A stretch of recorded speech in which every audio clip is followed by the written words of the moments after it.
Apart from doing an HIV antibody test, you can also test the virus itself and consequently calculate the amount of the virus in the blood of an infected person.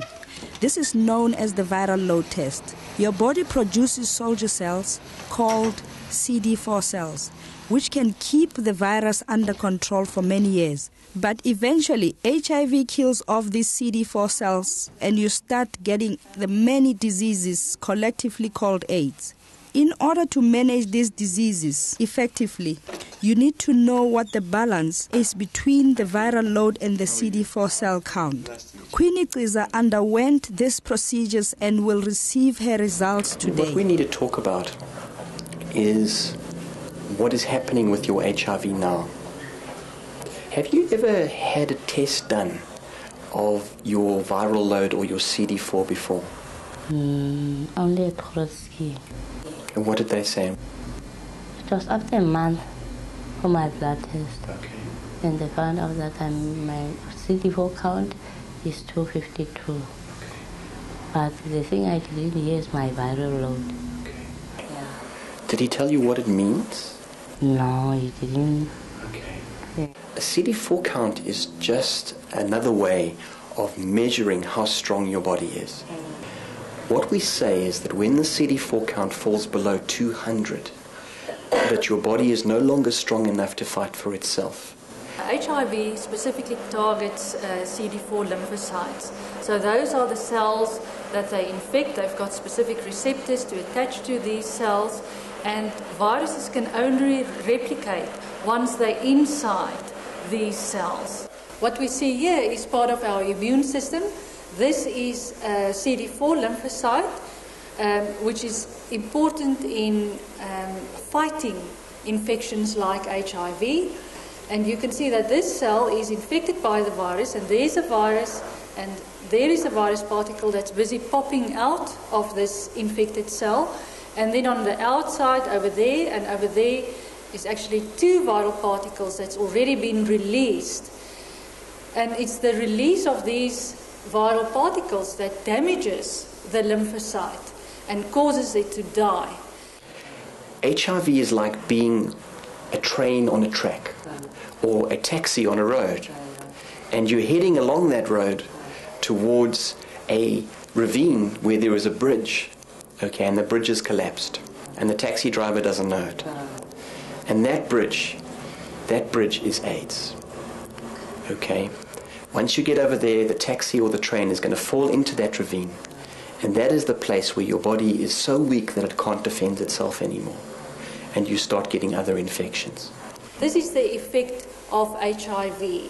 It actually clumps together many different cells, and you have this big abnormal cell. And when the virus then replicates inside the cell, many more viruses are produced and they are released from the cell. And as soon as these viruses are released from the cell, they will actually kill the cell in the process. And the new viral particles that are formed will then go to new CD4 cells and infect them. And they've actually determined that in the body, 1 billion new viral particles are produced per day. After you've been infected with the virus, HIV gradually takes over and destroys your immune system by attacking and killing your CD4 cells. Without effective treatment, it takes the virus about 8 or more years to weaken your immune system so much that your body has virtually no resistance against illnesses. This is the stage we call AIDS. Gradually, as the virus replicates in your body over a period of years, your CD4 count will decrease and your viral load will increase steadily. This is in patients that's not on any treatment. You know, earlier in the week we did tests for your CD4 and viral load, and I was going to give you the results today. We have our scientist here, Tracy, and she's busy doing her HIV culture. And if I can show you, this is a normal flask that we use for HIV cultures. We have suspended lymphocytes in this medium, and this is what is used to support the cells, because it's living cells, they're not dead. We look at the culture and we look at the abnormal lymphocyte forms that appear. Like the one that you showed. The ones that I showed on the slide. We increase the amount of RNA to detectable levels, which we then detect on the NucleSense reader, and then that converts the number of copies of RNA per milliliter of serum. And that's also called the viral load assay. And that actually determines the number of genetic material, that's the RNA of the virus, copies per milliliter of blood. So we can actually quantify how many viruses circulate in the bloodstream of that infected patient.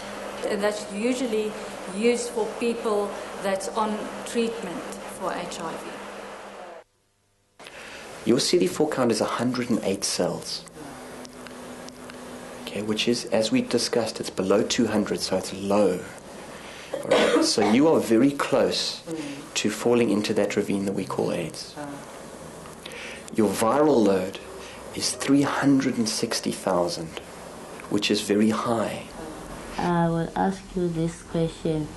Can you put back my CD4 count to over 200? That question I can't answer for you. Certainly, if your chest has got TB in it, then your CD4 count will go up with TB treatment. Then we must get into a treatment with vitamins, with eating well, with picking up weight so that you take care of yourself. We need to get you onto treatment that will deal with this HIV.